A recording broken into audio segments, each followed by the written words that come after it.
What's up, guys? I'm here in my hometown of Stillwater, New Jersey. I'm here with my mom. Say hi, Mom. Hi, Mom. We are just making a little walk down Main Street. The Stillwater is a tiny town under 4,000 people.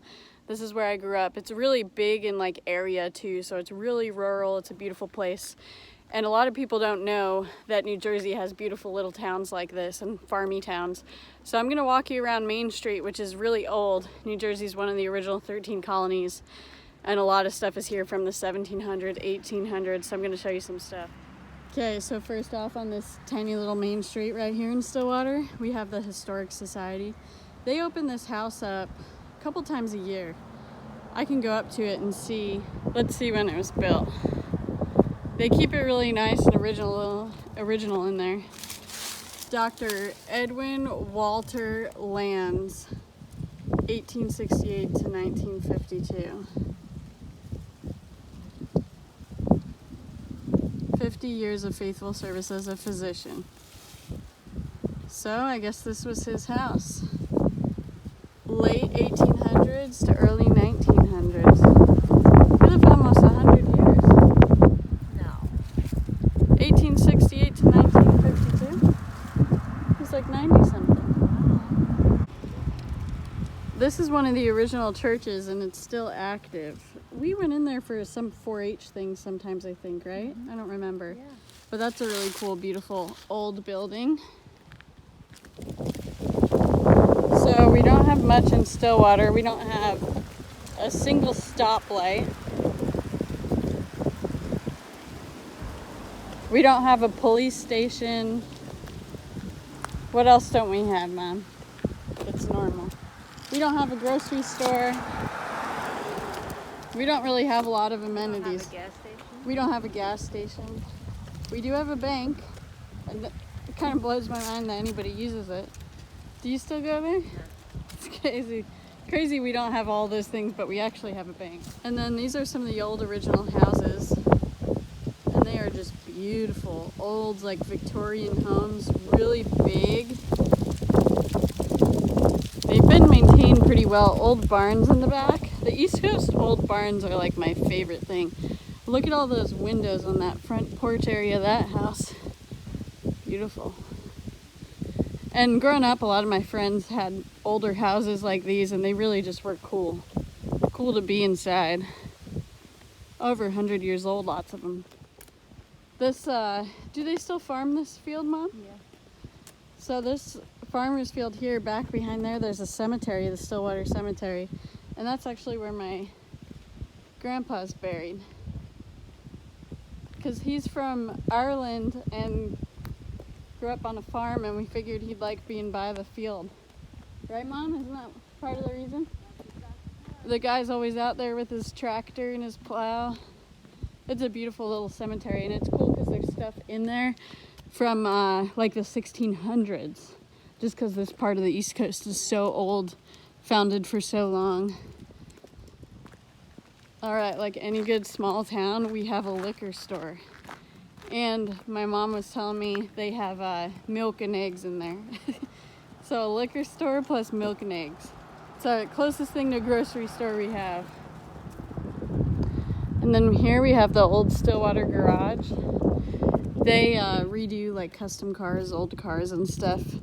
I think they're pretty popular and well known because people come from all over to redo their historic cars here, so they do a really awesome job. Look at this cute little house with the rocking chair. So cute. So everyone has tractors in their yards here. My dad at one time had something like 15 tractors. Do you remember that? Mm-hmm. My dad really likes tractors. The general store. This is the Stillwater General Store. It used to be called the Stillwater General Store, and there was a post office and everything, but it recently sold and they're redoing it. But they did have pizza here when I was a kid, and me and my brother would ride our bikes and get pizza here all the time in a Snapple. But it'll be open soon. It'll be open soon, which is good. And here, I guess way back in the day, there was gas, and I've always liked that they kept that there. Pretty cool. And kind of another interesting fact, I don't know what, do you know why we don't put Stillwater on our address? Because we don't have a route out of Stillwater post office. We have to use Newton. Yeah, we don't even get to put our own town. It's called a rural route without a route, you know what I mean? Yeah, we don't even get to put our own town on like mailing addresses and stuff. When you ship to us, you ship to the nearest big town, which is called Newton. But I always thought that was weird growing up. Like, why can't we put our actual town on our address? But you don't. It's too tiny. It has an American flag here in Stillwater, which I can appreciate. I like that a lot. There's another one. We have one at our house. This is an antique shop now, isn't it? Yeah, I've been in there. They'll open up and like sell things outside sometimes. It's so cool. Look at the old parking meters. They have a lot of cool stuff in there. Oh, look at this. That's cool. Antiques are pretty awesome. Look at this cool old house. I mean, that's got to be, well, probably 200 years old. We have the Voss Farmstead down the road, and that's from 1812. So, and it looks fairly similar to that. That even looks older. So I'd have to say that's got to be a couple hundred years old, which is pretty cool. And then you got all the old barns in the back. Oh, look, there's a sign up here. That is a beautiful house. They got eggs for sale. Look at that. So I always thought these cool old farmhouses in Stillwater were awesome. But funny thing about the farmhouses back in the day, they all were right off the road because it was like horse and buggy days and they had to make it as easy as possible. But it's funny now, like most people don't want to be right off the road. All right, here you go. German immigrant Caspar Schaefer settled this area 1742. That's crazy. So before America was the United States of America. He built that stone house in 1750.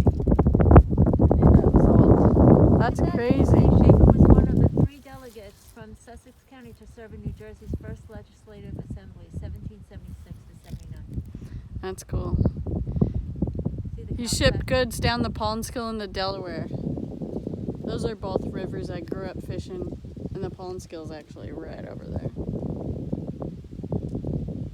That is very cool. 1750 that house was built. That is the most beautiful thing. That old stone, I love it. I wonder who lives in there. Do you know, Mom? No.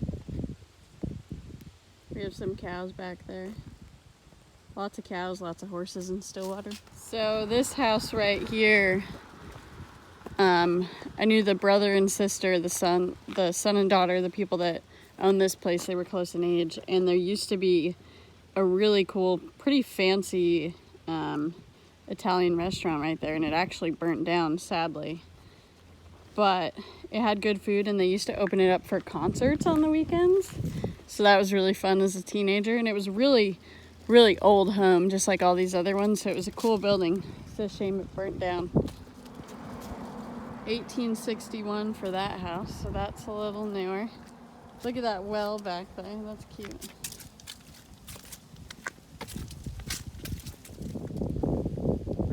So this here was the old mill.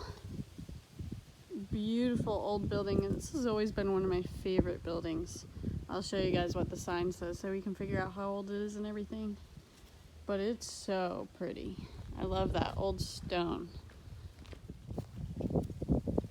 Built in 1844 on the ruins of the 1764 grist mill. So one likely burnt down or fell down, and they built this one over it in 1844.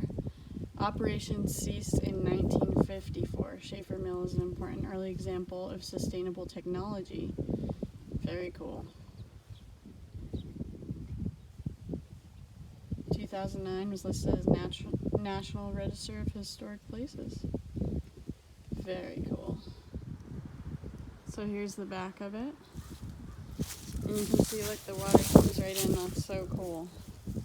And the Paulnskill River is right there. That's what I grew up fishing. It goes all the way across the street from my house. So it's a really, really beautiful river. Look at that, that's pretty cool. Look at that old gear. Stillwater Gristmill Millers. Established 1764, that is so cool. We like that scent. The Fawnsgill River has some great fishing. It's just fun and close and really is what's responsible for getting me so into fly fishing. And here's the Fawnsgill River. Look at what a beautiful river that is. Beautiful. Look at that. And when we get a lot of rain, this thing floods over that way, over this way. That house close to the river, we've seen that underwater sometimes, unfortunately. So it's a big river that moves a lot of water. It's a tributary of the Delaware. So, and they stock rainbows, brook trout, pickerel, perch. You can catch a lot of things in this.